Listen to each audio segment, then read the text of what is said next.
Hello বন্ধুরা, আমি শান্তনু কলকাতা থেকে চলে এসেছি আরও একটা নতুন ভিডিও নিয়ে। কেমন আছো তোমরা সবাই? আমার নতুন একটা ভিডিওতে তোমাদের সবাইকে ওয়েলকাম জানাই। আশা করি তোমরাও ভালো আছো আর সুস্থ আছো। বড়দের অনেক প্রণাম এবং ছোটদের অনেক অনেক ভালোবাসা। সেদিন রাতের ডিনারে ছিল স্বর্গ। হ্যাঁ হ্যাঁ, ঠিকই শুনেছো। এই স্বর্গ মানে ওই স্বর্গ নয়, এই স্বর্গ মানে মর্তে থেকে তুমি স্বর্গের ফিলিংস পাবে। ভাই চিকেন মাটন এসব একদিকে, আর এই জিনিসটা একদিকে। আমাকে এনি টাইম তুমি চিকেন মাটনের সাথে যদি এগুলো অপশানে দাও, তাহলে আমি অলওয়েজ এটাই চুজ করব। কারণ আমি এইগুলো খেতে খুবই পছন্দ করি। আর শুধু আমি কেন, আমার তো মনে হয় এইগুলো খেতে কে না পছন্দ করে বলো।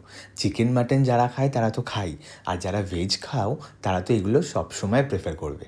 আর কী কী ছিল সেটা তো তোমরা প্রথমে দেখেই নিলে। আলু ভাতেটাকে বেশ ঝাল ঝাল করে পেঁয়াজ লঙ্কা নিয়ে মেখে নেওয়া হয়েছে। তার সাথে ছিল ডাল ভাতে, আর ছিল ডিম সিদ্ধ, আর গরম গরম ভাত। আর এগুলো পেলে আর কি চাই, আমার তো আর কিছু চাই না। আর তার ওপর কিন্তু এই জিনিসটা না দিলেই নয়। আর এটা হলো ওই কেকের ওপর চেরি দেওয়ার মতো, মানে চেরি অন দ্য কেক। আর ওই বাজারের ভেজাল ঘিয়ের থেকে তুমি যদি দেশি ঘরোয়া ঘি পাও, তার কিন্তু আলাদাই টেস্ট। কি ঠিক বললাম তো? যারা যারা দেশি ঘি ব্যবহার করো বা এখনও পাও, তারা কিন্তু খুব লাকি। তো আমরাও সেই পর্যায়ে পড়ি।